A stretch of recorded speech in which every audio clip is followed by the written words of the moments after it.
बात करते हैं आंकड़े हमारे फैसला आपका के खास कार्यक्रम में एक खास विषय की। जी हां, नफरती बोल की, भड़काऊ बयानबाजी की, हिंदू मुसलमान की, बटेंगे तो कटेंगे की, 15 मिनट की, 15 सेकंड की।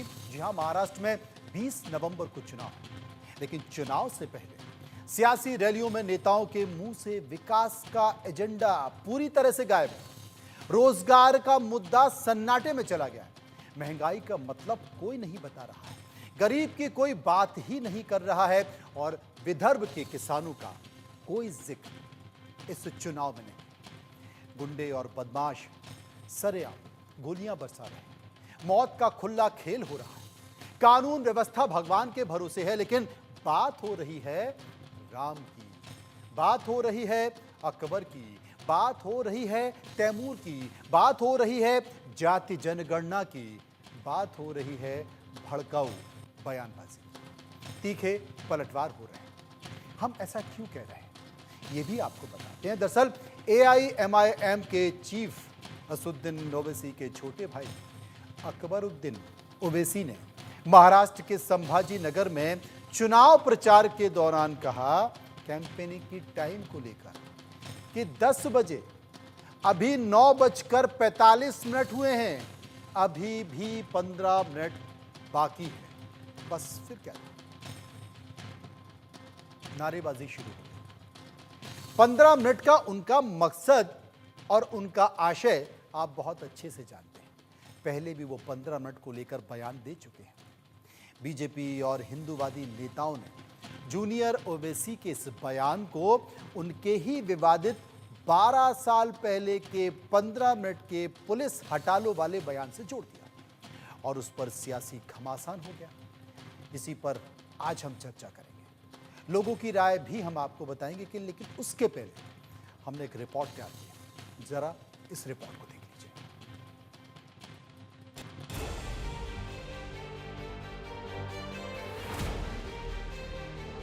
योगी आने वाला है, योगी।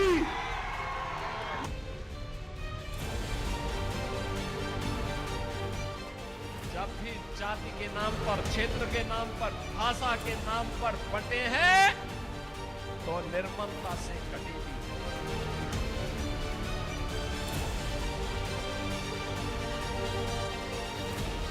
छोटे को मेरा कहना है, तेरे को 15 मिनट लगेंगे छोटे, और हमको सिर्फ 15 सेकंड लगेंगे।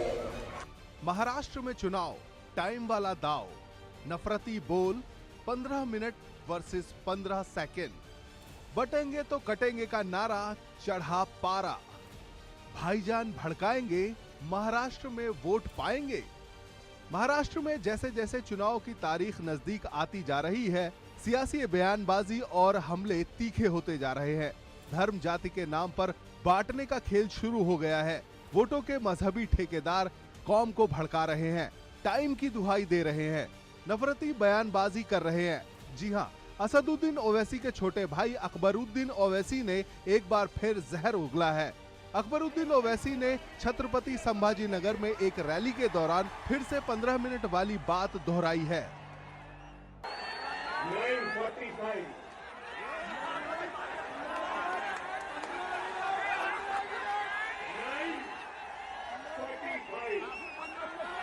कैंपेनिंग का टाइम 10 बजे, अभी 15 मिनट।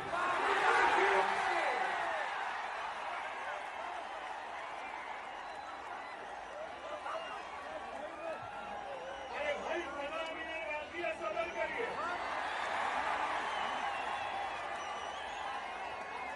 ना वो मेरा पीछा छोड़ती है, ना मैं उसका पीछा छोड़ता। चल रही है। महाराष्ट्र की सियासत में जैसे ही टाइमिंग की एंट्री हुई तो सियासी पारा भी हाई हो गया, हिंदू मुसलमान होने लगा। अकबरुद्दीन ओवैसी के 15 मिनट बाकी है वाले बयान का जवाब बीजेपी की फायर ब्रांड नेता नवनीत राणा ने दिया। पुलिस को 15 मिनट हटा दो तो हम दिखाएंगे बोले कि क्या कर सकते हैं। छोटे को मेरा कहना है, तेरे को 15 मिनट लगेंगे छोटे, और हमको सिर्फ 15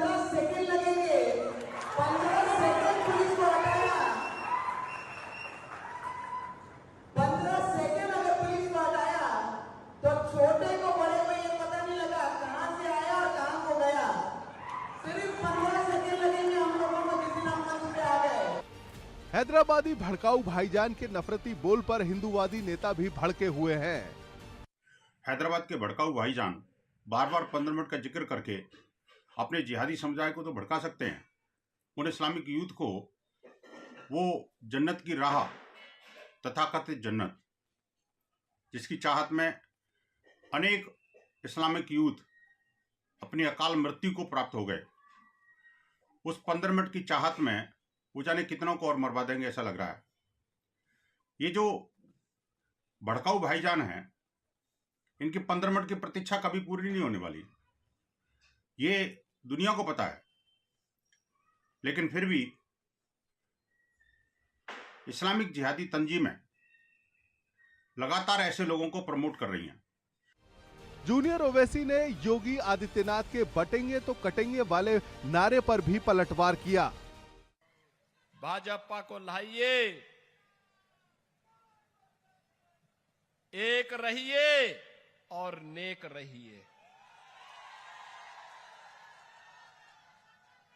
मैं तो बार बार कहता हूं, देश का इतिहास गवाह है, इस देश का इतिहास गवाह है,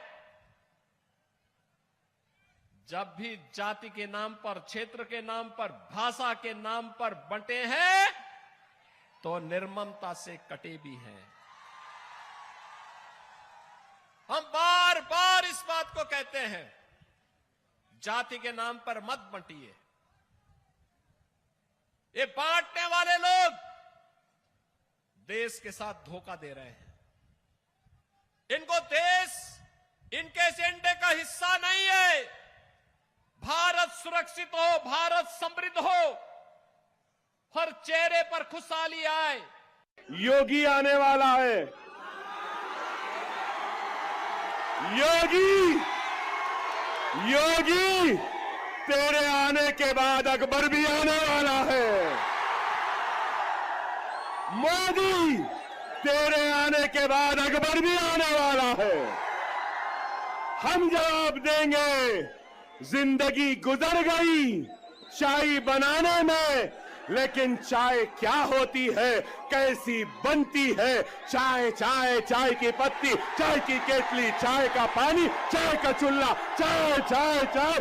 हम बोलेंगे 20 तारीख को पतंग पतंग पतंग रहेगी। क्या रहेगी? पतंग रहेगी। अकबरुद्दीन ओवैसी के 15 मिनट वाले बयान पर इसलिए बवाल मचा है क्योंकि 12 साल पहले उन्होंने कहा था कि हिंदुस्तान में हम 25 करोड़ हैं, तुम 100 करोड़ हो। 15 मिनट के लिए पुलिस हटा लो, हम बता देंगे कि किसमें कितनी हिम्मत है। अकबरुद्दीन ओवैसी के इस बयान पर उन्हें जेल भी जाना पड़ा था। एक बार फिर 15 मिनट वाला बयान देकर अकबरुद्दीन ने महाराष्ट्र के मुसलमानों को साधने की कोशिश की है। Bureau report, India news. अब ये हो क्या रहा है? चुनाव में इसके अलावा कोई मुद्दा नहीं है क्या? क्या इन्हीं मुद्दों को देखकर लोग वोट करते हैं?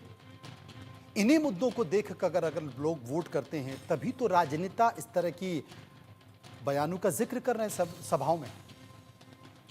और अगर इस तरह की बयानबाजी हो रही है और चुनाव की दशा दिशा अगर इस तरह की बयानबाजी तय करती हैं तो आने वाले समय में इस देश का भगवान ही मालिक है। आने वाले समय में इस देश का अल्लाह ही मालिक है। इसी मुद्दे को लेकर हम जनता के बीच गए।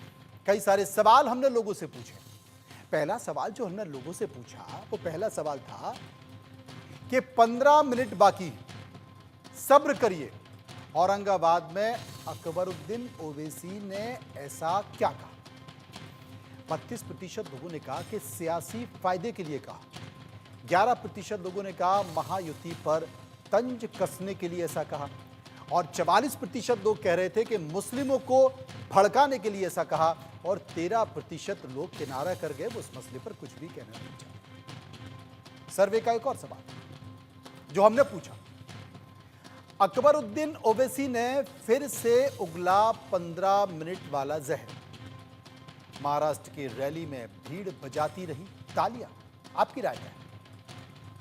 30% लोगों ने कहा नफरती एजेंडा था। 22% लोगों ने कहा चुनाव आयोग को इस पर एक्शन लेना चाहिए। 38% लोगों का कहना था महज सियासत थी और 10% लोग इस पर कुछ भी कहना नहीं चाहते। चर्चा कर लेते हैं, समझ लेते हैं। रत्नाकर सिंह, प्रवक्ता भारतीय जनता पार्टी, भरत सिंह, नेता कांग्रेस, हाजी नाजिम खान, प्रवक्ता पीस पार्टी, एडवोकेट आदिल हसन, प्रवक्ता एआईएमआईएम और महंत शुभम गिरी, हिंदू धर्मगुरु हमारे साथ मौजूद हैं। सबसे पहले मैं चर्चा कर लेता हूं एआईएमआईएम के प्रवक्ता इस वक्त हमारे साथ मौजूद हैं, एडवोकेट आदिल हसन साहब। आदिल हसन साहब, मैं आपसे यह पूछना चाहता हूं, क्या वाकई चुनाव में इस तरह का बयान बहुत जरूरी है? मतदाताओं में उत्साह लाने के लिए, कार्यकर्ताओं में उत्साह लाने के लिए, बांटने के लिए, किस लिए इस तरह की बयानबाजी, किस लिए? इसमें बांटने वाला तो मुझे कुछ नहीं लग रहा है। आप ही सोचिए, क्योंकि जब तेलंगाना असेंबली चुनाव हो रहा था, एक पुलिस ऑफिसर स्टेज पे चढ़कर 10 बजने से पहले अकबर साहब को स्पीच में इंटरप्ट कर रहा था। इसलिए उन्होंने कहा भाई 15 मिनट बचा है, 15 इलेक्शन कमीशन का मॉडल कोड ऑफ कंडक्ट का नियम है 10 बजे तक, इसलिए 15 मिनट बचा है, मैं 15 मिनट और भाषण दूंगा। अब इसको आप किसी भी एंगल में लीजिए, ये आपका मामला है, लेकिन जिस केस की बात कर रहे हैं कोई भी 15 मिनट वाला, वो 20 मिनट पहले ये बात कह सकते थे या 10 मिनट पहले ये बात कह सकते थे। उन्होंने 15 मिनट की बात की, मंच से अपने कार्यकर्ताओं को जो बैठे थे मुड़कर देखा, कुटिल मुस्कान दी और कहा कि वो मेरा पीछा नहीं छोड़ती, मैं उसका पीछा नहीं छोड़ता हूं। अरे समझदार को इशारा काफी है। सर आप ही सोचिए, जिस केस के बारे में बोल रहे हैं, हाँ। अगर ऑनरेबल हाई कोर्ट है, कोर्ट ने एक्विटल दे दिया है, कोर्ट ने बाइज्जत बरी कर दिया है, हम लोग संविधान को मानने वाले हैं, कोर्ट को मानने वाले हैं। और देखिए, और अकबर ओवैसी साहब एक बेबाक लीडर है, उनकी जो तकरीरें होती हैं, उनकी जो स्पीच होते हैं, वो मिलियन में जाता है। वो बिना देखे पढ़ते हैं, बिना टेलीप्रॉम्प्टर के सहारा से पढ़ते हैं, बिना किसी स्पीच राइटर के लिखा हुआ से पढ़ते हैं, वो डायरेक्ट पढ़ते हैं। वो लगातार 7 बार के एमएलए हैं और 1 लाख से ज्यादा वोटों से जीतते आ रहे हैं। उनके स्पीच आप देखिए मिलियन में जाता है। तो एक आदमी को अब स्पीच देने का भी तरीका दूसरों से सीखना पड़े, ये अफसोस बात है। 1999 से वो एमएलए हैं, जब कोई राजनीति में आए नहीं थे, उससे पहले से वो एमएलए बने हुए हैं। तो ये समझना चाहिए हर कुछ को। अकबर ओवैसी साहब 18,000 गरीब बच्चों को पढ़ाते हैं, ये भी देख लीजिए। 10,000 गरीब बच्चों को फ्री ट्रेनिंग मेडिकल इंजीनियरिंग का देते हैं, और स्टेट सिविल सर्विस और दूसरे सर्विसों का देते हैं, वो भी देख लीजिए। वो हिंदू हो मुसलमान हो सबको देते हैं। Fatima school of Owaisi excellence में 6,000 गरीब बच्चियों को फ्री में पढ़ाते हैं, वो भी उनका एक मामला देख लीजिए। वो आदमी दारुसलाम में हर लोगों से मिलता है, चाहे हिंदू हो मुसलमान हो, माथे पे तिलक हो, टोपी हो, क्रॉस हो, पगड़ी हो, सबका इस्तकबाल दारुसलाम में है। 1984 से लेकर आज तक हम इसीलिए जीत रहे हैं। हिंदू भाई बड़ी तादाद में अकबर ओवैसी साहब को, बैरिस्टर असदुद्दीन ओवैसी साहब को वोट देते हैं। आज हैदराबाद में अमन है, सुकून है, डेवलपमेंट है, प्रोग्रेस है, तो इसकी वजह है एमआईएम है। तो हमारा काम भी देखा, ये सिर्फ एक चीज को लेकर इसकी वजह है। आपने कहा हिंदुस्तान में अगर सुकून है, शांति है, तो इसकी वजह एमआईएम है, हैदराबाद। और तभी तो छोटे ओवैसी साहब कह रहे हैं कि 15 मिनट पुलिस हटा लीजिए, हम बता देंगे कि हम हैं। 15 मिनट 9:45 के बाद 15 मिनट ही ना बोलेंगे सर। 10 बजे को क्या बोलेंगे? इसका पहले का भी बयान आपने सुना होगा। तो सर उसको एक्विटल दे दिया है मेरे बड़े भाई, उसको हाई कोर्ट ने एक्विटल दे दिया है। अब आप पुरानी चीज को कोर्ट का मानिएगा ना, आप भी मानिएगा, मैं भी मानता हूँ, देश के संविधान को सब लोग मानते हैं। मान लिया जाए, जिस बात का जिक्र आदिल हसन साहब कह रहे हैं उसे मान लिया जाए। देखिए मनोज जी, मेरी आवाज आ रही है? बिल्कुल आ रही है आपकी आवाज जी। देखिए मनोज जी, ये एमआईएम पार्टी है, इनके नेता जो कहते हैं उसका तात्पर्य कुछ और होता है, लेकिन वो दिखाने के लिए कुछ और रहता। 15 मिनट का संदर्भ उनके पूर्वत में दिए गए 15 मिनट के बयान से ही जोड़कर जनता वहां देख रही थी, ताली बजा रही थी, उन्मादी हो रही थी। इनका एक ही काम है कि समाज में जहर घोलना और इनके जात मजहब के लोगों को उन्मादी बनाना, ताकि वो उन्मादी बने और इनको वोट कर। अब ये बता रहे हैं कि हैदराबाद में बहुत शांति है, हैदराबाद विकास के पथ पर अग्रसर है।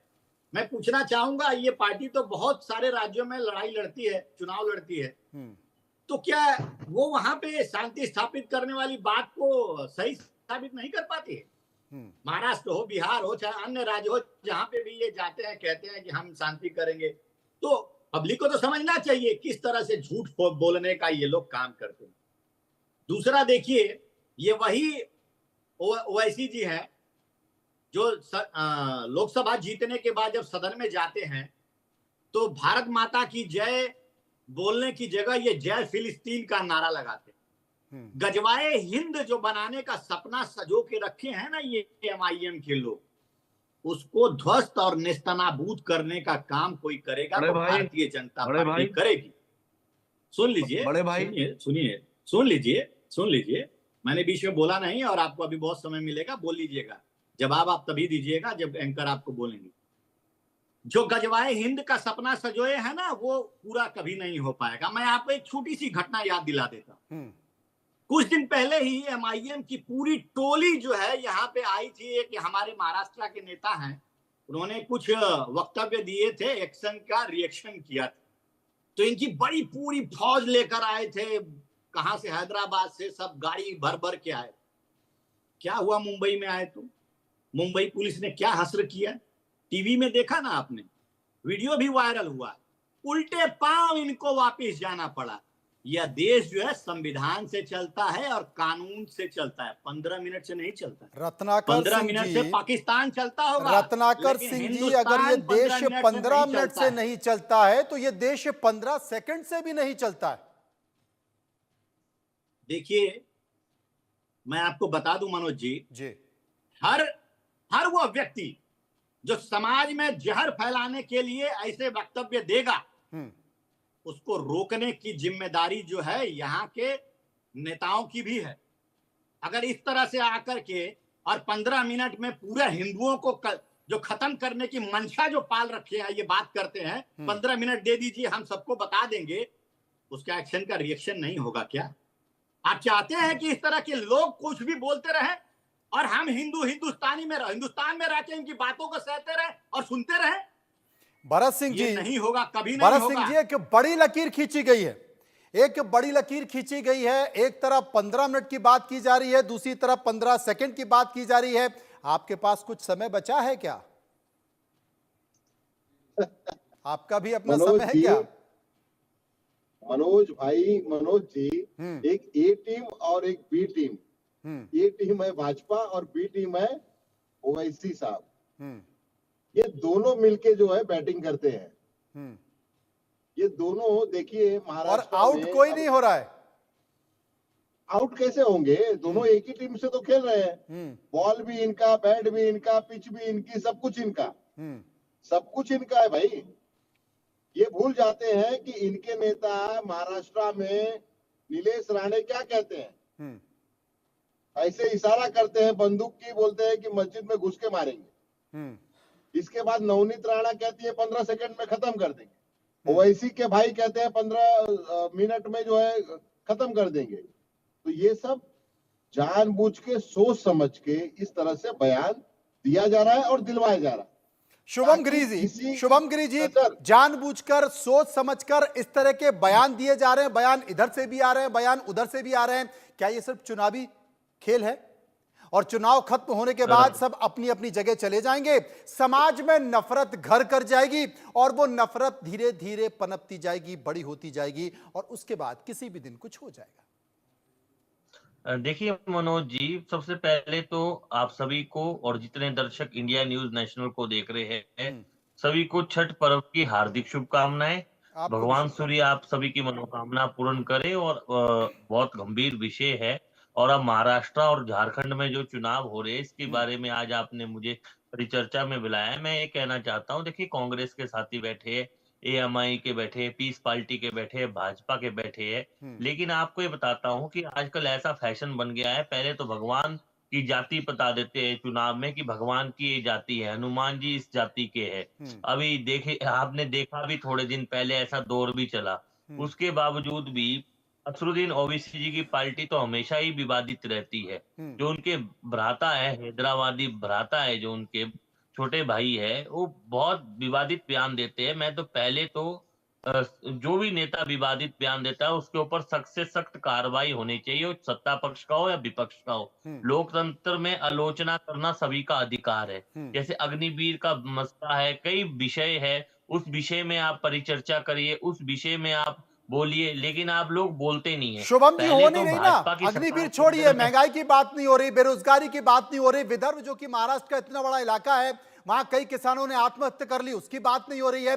बात किसकी हो रही है? बटेंगे तो कटेंगे। बात किसकी हो रही है? छेड़ोगे तो छोड़ेंगे नहीं। बात किसकी हो रही है? 15 मिनट की। बात किसकी हो रही है? 15 सेकंड की। अब देश की राजनीति इसी पर चल रही है और मुझे लगता है शायद राजनीतिक पार्टी और राजनेताओं को भरोसा हो गया है कि अगर सत्ता में वापस आना है तो आपको ऐसे ही मुद्दे उठाने पड़ेंगे। मुझे लगता है कि अब तो जनता को कुछ सोचना पड़ेगा। अगर जनता को ऐसी बयानबाजी, ऐसे राजनेता नहीं चाहिए तो ऐसे लोगों को सत्ता से बेदखल करे। मनु जी, मेरी बात आप नोट कीजिए, मैं ये कह रहा हूं, इनके एक ही विधायक अगर आ गए तो भी गरीमत है। अब महाराष्ट्र में भी जनता इनको समझ चुकी है, यूपी में भी इनका देखो क्या असर हुआ, और ये कहीं भी लड़े, अब इन लोगों की चलेगी नहीं। बिहार में इनकी पार्टी टूट गई, तेजस्वी यादव जी की पार्टी के साथ इनके विधायक जो थे वो भी विलय हो गए।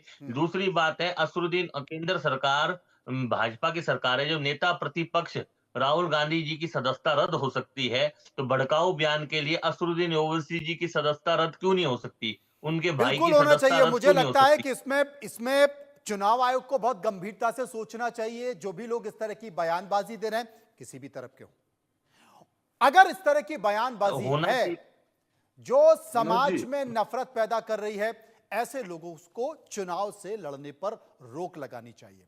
नाजिम साहब पीस पार्टी के इस वक्त हमारे साथ मौजूद हैं। हाजी नाजिम साहब, भले ही आप पीस पार्टी के हैं, लेकिन पीस तो मुझे कहीं कुछ दिखाई नहीं दे रहा है। हाँ मनोज भाई, देखिए, बिल्कुल देखिए, पीस तो पूरे भारत के अंदर है। और देखिए मनोज भाई, जिस तरीके से 15 मिनट या 15 सेकंड की बात होती है, तो मैं आपको याद दिला दूं कि इसी भारत के अंदर मंगलसूत्र छीनने की भी बात होती थी। इसी भारत के अंदर ये भी कहा जाता था कि ज्यादा बच्चे वालों को जमीन दे दी जाएगी। और इसी भारत के अंदर जम्मू कश्मीर के अंदर 2 सिलेंडर फ्री देने की भी बात होती थी। और इसी भारत के अंदर एक विधायक ये कहता था कि अगर महंत रामगिरी जी को अगर हाथ लगाए तो मस्जिद में चुन चुन के मारेंगे। इसी तरीके की बात होती है। लेकिन पीस पार्टी ये कहते हैं कि मुल्क संविधान से चलता है। और देखिए, हम रोजगार की बात करते, हम महिलाओं की सुरक्षा की बात करते। पीस पार्टी महाराष्ट्र के अंदर चुनाव लड़ रही है, भाई मोहसिन शेख के नेतृत्व में लड़ रही है, बड़ी मजबूती से लड़ रही है।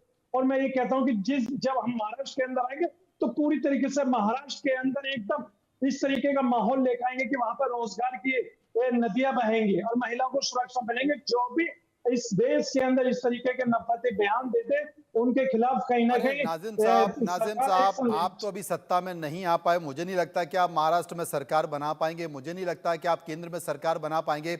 आपकी पार्टी अभी उस तरीके से उपस्थिति नहीं दर्ज कर पा रही है। मैं कोई कटाक्ष या कमेंट नहीं कर रहा हूं, हकीकत बता रहा हूं। लेकिन जो सत्ता में बैठी पार्टियां हैं ना, जब रोजगार की नदियां वो नहीं बहा पा रहे तो आप क्या बहा पाएंगे? ये हाइपोथेटिकल है। सर्वे के 2 सवाल और ले लेता हूं मैं। हमने लोगों से पूछा, तीसरा सवाल, कि क्या योगी के बटेंगे तो कटेंगे का जवाब ओवैसी का 15 मिनट का नारा है? 52% लोगों ने कहा, 44% लोगों ने कहा ना, और 4% लोग इस पर कुछ भी कहना नहीं चाहते थे। सर्वे का चौथा सवाल, ओवैसी फैक्टर महाराष्ट्र चुनाव में किसे नुकसान पहुंचाएगा? यह बड़ा महत्वपूर्ण सवाल था। 48% लोगों का कहना था कि महाविकास अघाड़ी के वोट काटेगा। ठीक है साहब, महाविकास अघाड़ी को नुकसान पहुंचाएगा। 37% लोग महायुति की बात कर रहे थे और 15% लोग इस पर कुछ भी नहीं कहना चाहते थे। अब आदिल साहब हमारे साथ मौजूद हैं, कुछ कहना भी चाह रहे हैं। आदिल साहब, क्या ये वोट काटने की राजनीति है या कुछ और है? सर, सबसे पहले आरएसएस बीजेपी के लिए गजवाए हिंद कुछ होगा। हम तो बाबा साहेब अम्बेडकर के संविधान को मानने वाले और हमारे लिए संविधान सर्वोपरि है। भारत मेरी सरजमी है, मेरी मिट्टी है, इसी में पलेंगे बढ़ेंगे, इसी मिट्टी में दफन हो गई। ये मेरी सरजमी है। हमारे बाप दादा ने इस देश की आजादी के लिए जान दी। फजले हक खैराबादी से लेकर टीपू सुल्तान से लेकर हमारे उलेमाओं ने जान दी। चिटगांव से लेकर लाहौर तक ऐसा कोई दरख्त नहीं था जो हमारे उलेमाओं ने फांसी का फंदा नहीं चूमा। हमने हुब्बुल वतनी के लिए फतवा जारी किया और इस देश मेरा है और मेरा ही रहेगा और हम इस देश के लिए जान मर मिटने के लिए तैयार है। मुझे भाजपा और आरएसएस से कुछ नहीं चाहिए। और कांग्रेस के जो प्रवक्ता महोदय उनसे बोलिए, रेवंत रेड्डी साहब तेलंगाना के चीफ मिनिस्टर है, कांग्रेस के अध्यक्ष भी थे। सुबह शाम बैरिस्टर असदुद्दीन ओवैसी साहब, अकबर ओवैसी साहब का तारीफ करते हैं क्योंकि वो करीब से देखते हैं। दिल्ली में जो बैठे लोग उनको नहीं दिखता है। दारुस्सलाम जो हमारा पार्टी हेडक्वार्टर है, उसके माथे पर तिलक हो, टोपी हो, पगड़ी हो या क्रॉस हो, सबका इस्तकबाल है। इसलिए 1984 से हम जीत रहे हैं। वहां के हिंदू भाई ने बड़ी तादाद में हमें वोट दिया और जिताया। हमारे कॉर्पोरेटर हिंदू हैं, दलित भाई है। हमने पहला मेयर दलित भाई को बनाया था।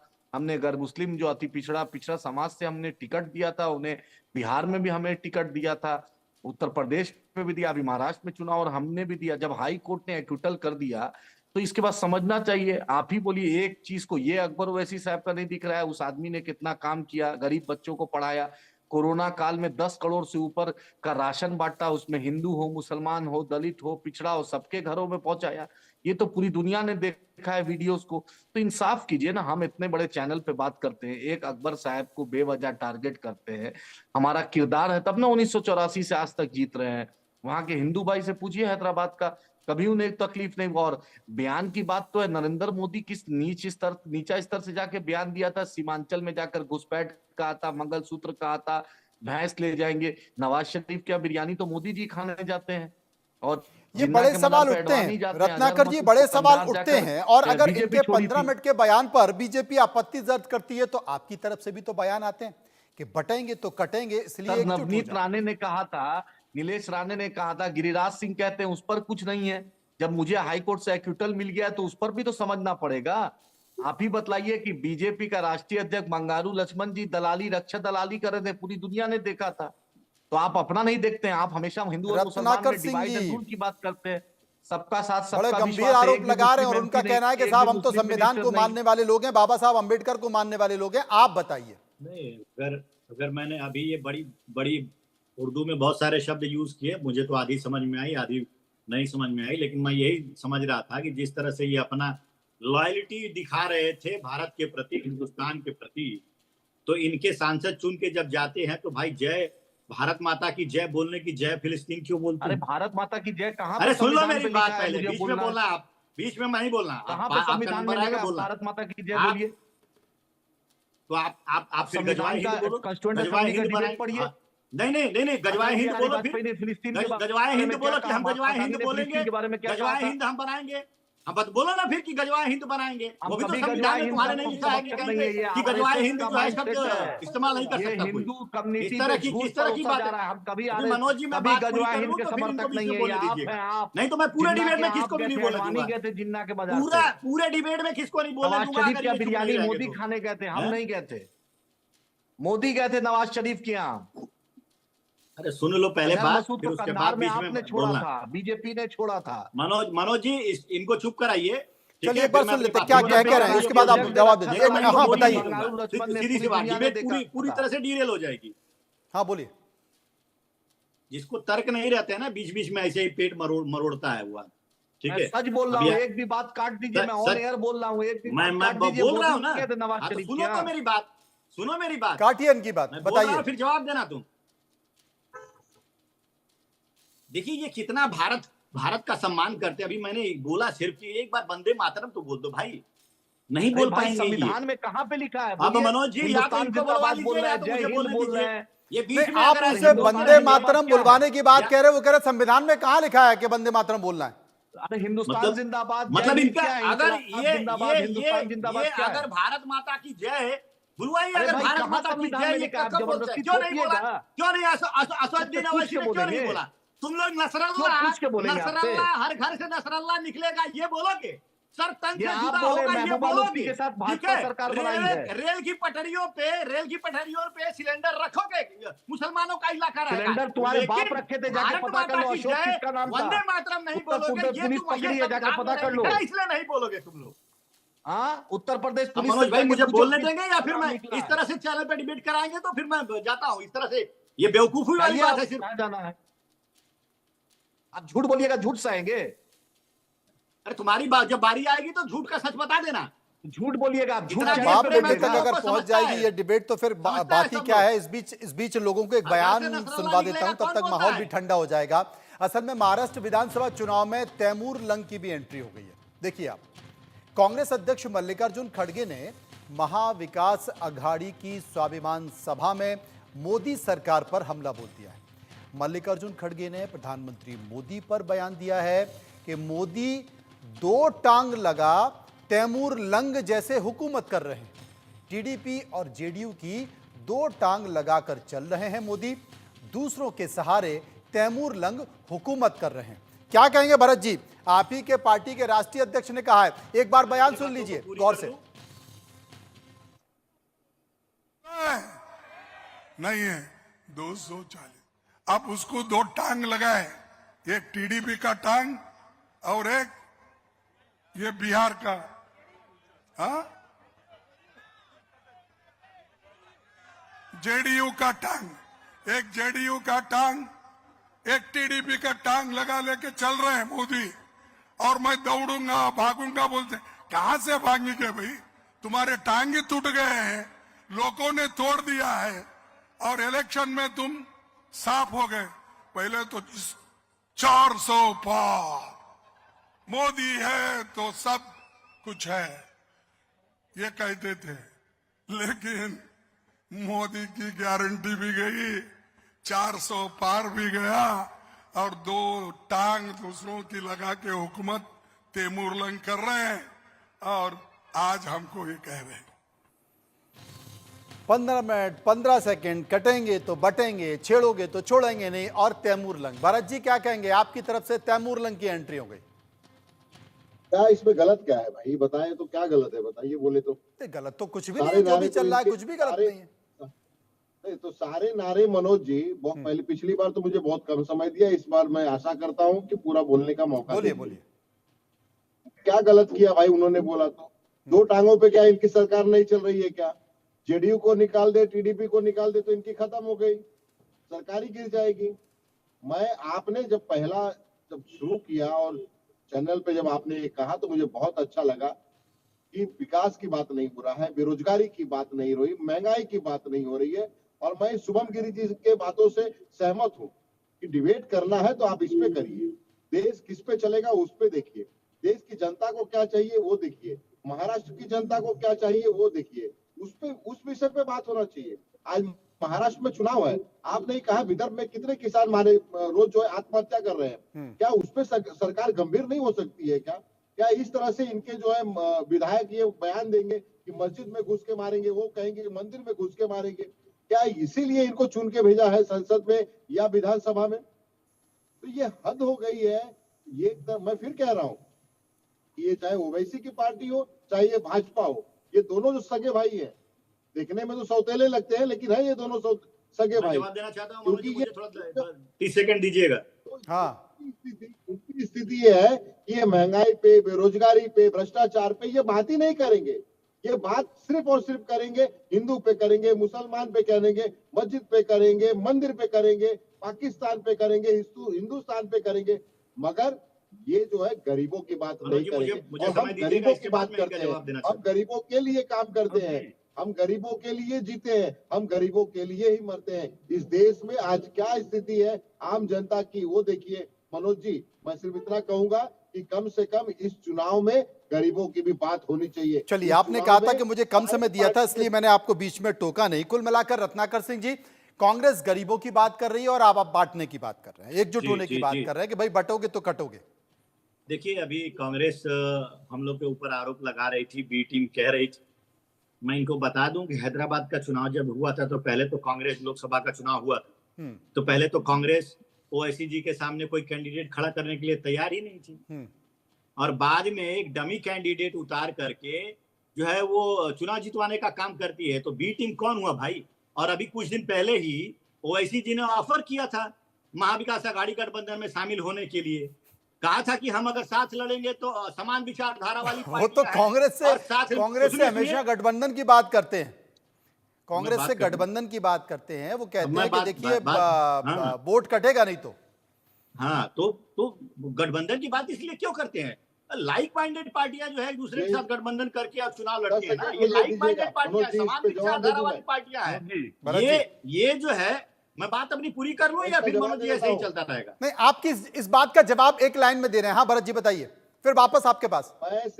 मैं इतना ही कहना चाहता हूं, ये जो बी टीम है, ये मोदी जी के कहने पे ये बार बार कहते हैं कि मुझे ले लीजिए, कांग्रेस के सामने गिड़गिड़ाते हैं कि मुझे ले लीजिए, मुझे ले लीजिए, लेकिन कांग्रेस ऐसी मनोज जी, पार्टी को जवाब कभी देना नहीं चाहते हैं। लेगी। अगर लेना होता आदिल साहब, आप भी तो जवाब दे चुनाव में हम ले लेते, मनोज जी, लेकिन हम नहीं आदिल लेंगे। साहब, आप भी, और हाँ। एक 10 सेकंड लूंगा, 10 सेकंड सिर्फ आदिल जी, 10 सेकंड। ना बटेंगे और ना कटेंगे, पूरा देश जो है वो इंडिया से सटेंगे। आदिल जी, मनोज जी अपनी भरत बात सिंह पूरी करने आ रहा हूँ का रत्नाकर जी, नहीं आपके है। पास ही आ रहा हूँ, इनकी ठीक भी है? ले लेते हैं, दोनों का इस तरह जवाब से दे डिबेट दीजिएगा। होता नहीं है, एक लाइन आदमी बोलता है, दूसरा रत्नाकर जी, आपके पास आ रहा हूं, दोनों का जवाब दे दीजिएगा। आदिल साहब का भी जवाब दे दीजिएगा, भारत सिंह जी का भी जवाब दे दीजिए। आपके पास आ रहा हूं, आदिल भाई। मनोज साहब, इनसे पूछिए, रेवंत रेड्डी साहब चीफ मिनिस्टर है तेलंगाना के, वहां के अध्यक्ष है सुबह शाम बैरिस्टर असदुद्दीन आपने ओवैसी बता साहब दिया, अकबर पहले भी साहब की बताया तारीफ आपने। करते हैं। और यूपीए 1 यूपीए 2 में हम क्या थे? जब प्रणब मुखर्जी को हमने वोट दिया था तब क्या थे? इमरान प्रतापगढ़ी को राज्यसभा के लिए वोट दिया था तब क्या थे? रोसैया की सरकार, वाईएसआर की सरकार और किरण कुमार रेड्डी की सरकार जो आंध्रा में हमने बचाई, वो क्या थे? न्यूक्लियर डील में जब कांग्रेस के लिए हमने वकालत की तब हम क्या थे?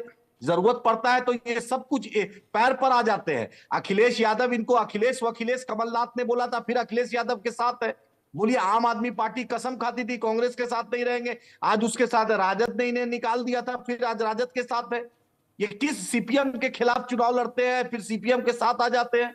आप ही बोलिए, ममता बनर्जी को किसने गाली दिया था, फिर ममता के साथ तो कौन आ ये जाता हालत है, कांग्रेस की तभी बात तो हमें ये नहीं हालत बोले, है आदिल कांग्रेस साहब, अपनी तभी तो बात ये ढक हालत लीजिए। है। 15 साल 10 साल रेवंत हो रेड्डी चुके हैं, चीफ 15 मिनिस्टर साल है, के लिए फिर रेवंत रेड्डी सरकार आ चीफ गई। मिनिस्टर रत्नाकर जी, साहब तो अब सुन आपकी लें। बारी, अगर नहीं रत्नाकर तो जी की वीडियो बारी। में भेज दूंगा। मनोज जी, मुझे भी समय चाहिए। देखिए, रेवंत रेड्डी चीफ मिनिस्टर रहे, सुन लीजिए मैं तो क्या उम्मीद करूंगा बोलते कि हैं। मैं जब भी अपनी बातों को रखूं, बाकी रत्नाकर पैनलिस्ट जी। जो है वो मुझे डिस्टर्ब न करें। जी मनोज जी, देखिए, भारतीय जनता पार्टी जो है वो एक सिद्धांत पे चलती है, जो है सबका साथ और सबका विकास।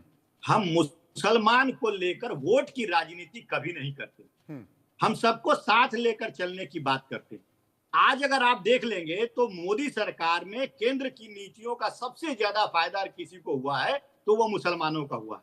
भले वोट हमें मिले या ना मिले, लेकिन केंद्र सरकार अपनी योजनाओं के माध्यम से जो पसमानदा मुसलमान है, 85% मुसलमान जो गरीब हैं इस देश में, उनकी भलाई करने का काम भारतीय जनता पार्टी करती है।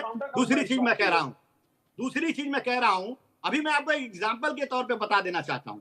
उत्तर प्रदेश के रामपुर में एक बूथ पे 2322 वोट मिले थे, और उस बूथ पे एक भी वोट जो है भारतीय जनता पार्टी को नहीं मिला था। लेकिन 2322 वोट जो जहां पे डाले गए थे, उसमें पीएम मोदी आवास योजना के तहत 530 घर भारतीय जनता पार्टी ने दिया था, एक भी वोट हमें नहीं मिला था। लेकिन हमको इसका दरकार नहीं है। हमें यह है कि हम जो केंद्र की नीतियां बनाते हैं वो हर आदमी के पास, गरीब मजलूमों के पास पहुंचना चाहिए। हम मुसलमानों के लिए वोट की राजनीति नहीं करते हैं, लेकिन कांग्रेस पार्टी करती है, असदुद्दीन ओवैसी की पार्टी करती है, हम नहीं करते हैं। हम सबका साथ और सबका विकास के नारे से लेकर चलते हैं। और दूसरी चीज मैं बताना चाहता हूँ भाई, इसमें तो कोई शक नहीं है, इसमें तो कोई शक नहीं है कि अगर प्रधानमंत्री आवास में अगर कोई मुस्लिम जरूरतमंद मुस्लिम आवेदन कर रहा है तो उसे भी प्रधानमंत्री आवास मिलता है, आयुष्मान कार्ड उसे भी मिलता है, या किसान सम्मान निधि उसको भी मिलती है अगर वो किसान के तौर पर आवेदन मिलता है। इसमें कोई शक नहीं है।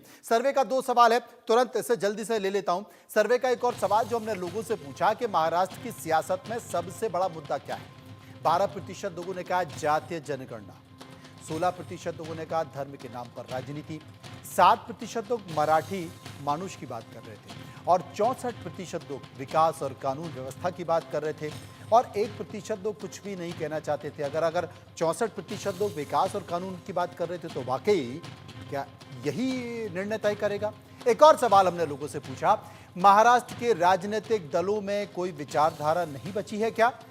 65% लोगों ने कहा नहीं बची, 33% लोगों ने कहा नहीं बची है, और 2% लोग इस पर कुछ भी नहीं कहना चाहते थे। हमारे साथ महंत शुभम गिरी मौजूद हैं, एक बार उनके पास चलेंगे। महंत साहब, महाराष्ट्र की राजनीति में तो ये शायद पहला चुनाव है जिसमें दो बड़ी बड़ी राजनीतिक पार्टियों से अलग अलग दल हो गए, अपने लोग, परिवार के लोग अलग हो गए और वो एक अलग संकेत दे रहे हैं। पूरा देश इंतजार कर रहा है कि महाराष्ट्र की जनता आखिर क्या तय करती है। वो देखना चाहती है कि अपने ही लोग जब सामने खड़े हो जाएं, अपने ही लोग जब मुद्दों पर बढ़ जाएं, अपने ही लोग जब पदों के लिए बढ़ जाएं, तो संकेत किस तरीके से निकल कर आएगा। बेसब्री से सब लोग इंतजार कर रहे हैं। लेकिन एक सवाल मेरा आपसे यह है कि देश में एक नैरेटिव चल रहा है हिंदू और मुस्लिम का, सनातन का, हिंदुत्व का और अल्पसंख्यक का। क्या यह नैरेटिव, चूंकि आप धर्मगुरु हैं इसलिए मैं आपसे पूछ रहा हूं, देश के लिए ठीक है? क्या यह नैरेटिव हिंदू और मुस्लिम के लिए ठीक है? क्या यह नैरेटिव भारतवासी के लिए ठीक है? क्या यह नैरेटिव हिंदुस्तानियों के लिए ठीक है? देखिए, पहले तो ना तेरा है ना मेरा है, हिंदुस्तान सबका है, नहीं समझी तो बात नुकसान सबका है। वसुधैव कुटुंबकम और विश्व बंधुत्व की भावना हिंदुस्तान की संस्कृति, भारतवर्ष की संस्कृति सिखाती है। पहले तो महाराष्ट्र में जो चुनाव होगा मराठा आरक्षण के उसमें होगा। एक कोई व्यक्ति है जो मराठा आंदोलन भी करते हैं आरक्षण के उसमें, लेकिन भारतीय जनता पार्टी बैठी, उन्होंने अजीत पवार जी के ऊपर आरोप लगाया तो अजीत पवार जी को ले लिया, एकनाथ शिंदे जी को ले लिया। तो ये धीरे धीरे करके एक एक करके सभी राजनीतिक दल को ले रही है। लेकिन जहां तक बात है कि भड़काऊ बयान किसी भी राजनीतिक दल के नेता को नहीं देने चाहिए मनोज, क्योंकि हमें भड़काऊ बयान से कुछ नहीं होता। हम विकास की, महंगाई की, आप बोल रहे हो किसानों की, मैंने ये कहा था जो अन्नदाता का नहीं वो भारत माता का नहीं, जो किसानों का, जो हिंदुस्तान का नहीं वो जो किसानों का नहीं वो हिंदुस्तान का नहीं, इस प्रकार से मैंने शब्द बोले थे। लेकिन ऐसे में जो जिस तरह से चुनाव में चल रहे, कभी भगवान की जातियां, कभी महापुरुषों का अपमान, अतीत बीत गया। अब बंगारू लक्ष्मण जी को छोड़िए, जब उन्होंने जो किया उन्होंने अपनी सजा भुगत ली। आप कभी नेहरू जी को लपेटे में ले लेते हो, कभी इंदिरा गांधी जी को ले लेते हो। अतीत को भूलिए, वर्तमान को देखिए। 3 बार तो भारतीय जनता पार्टी ने भी शासन किया। 13 दिन की सरकार बनी, 13 महीने की सरकार बनी, फिर 5 साल की बनी, अब 15 साल की है। लेकिन इस बार लोकतंत्र देखो कितना खूबसूरत आया। 10 साल के बाद हमें मजबूत विपक्ष मिला है। लेकिन कांग्रेस बीजेपी को ना देखिए, हमें तो भारत चाहिए, भारत रहना चाहिए, भारत की संस्कृति अजर अमर रहनी चाहिए। पार्टी को क्या हाल हुआ, जनता पार्टी का नाम लेने वाला कोई नहीं है। कितने दल बने जनता पार्टी के, लेकिन असरुद्दीन ओवैसी, वकरुद्दीन, ये लोग तो विवादित बयान देते हैं, फिर दूसरे नेता भड़क जाते हैं। तो मैं पहले तो ये प्रतिबंध करता हूं कि असरुद्दीन ओवैसी जी की सदस्यता अगर रद्द हो जाती है तो थोड़ी सी उनको अक्ल आ जाएगी। वो एक संवैधानिक पद में है, 4 बार सांसद बन गए हैं, 2 बार विधायक भी चुने गए हैं। मेरे को नहीं इतना नॉलेज है, लेकिन जहां तक बात है कि भारतीय जनता पार्टी हो चाहे कांग्रेस हो, नितिन गडकरी जी कितना अच्छा कार्य कर रहे हैं, उसमें कोई दो राय नहीं है। चाहे आप अरुणाचल की तरफ चल जाइए, चाहे आप लेह लद्दाख की तरफ चल जाइए, जिस तरह से उन्होंने सड़कों के जाल बिछाए उसमें सराहनीय कार्य है उनका। तो हम विकास की बात करें और धर्म का मार्ग दे, क्योंकि नाजिम साहब। हाँ मनोज भाई, आपका बहुत बहुत शुक्रिया, आपने मुझे समय दिया। मुझे लगता था पूरी डिबेट हो जाएगी, मुझे समय नहीं मिल पाएगा। सबको बराबर समय मिलेगा। मेरे यहाँ कोई पक्षपात नहीं। हाँ, मुझे समय नहीं मिल पाया मनोज जी। चलिए, फिर भी आपका बहुत बहुत धन्यवाद, आपने मुझे समय दिया।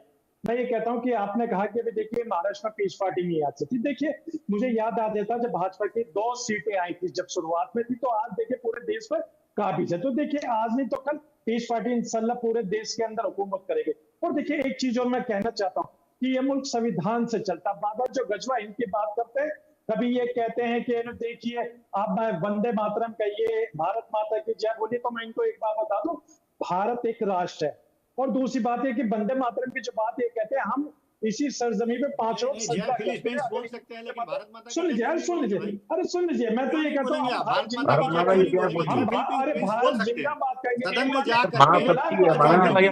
कहेंगे। सुन लीजिए, हम ब्रिटिश हुकूमत को नीचे घुटनों पर टिकाने वालों में से माफी वीर वाले नहीं है। आप उस बात को छोड़ दीजिए।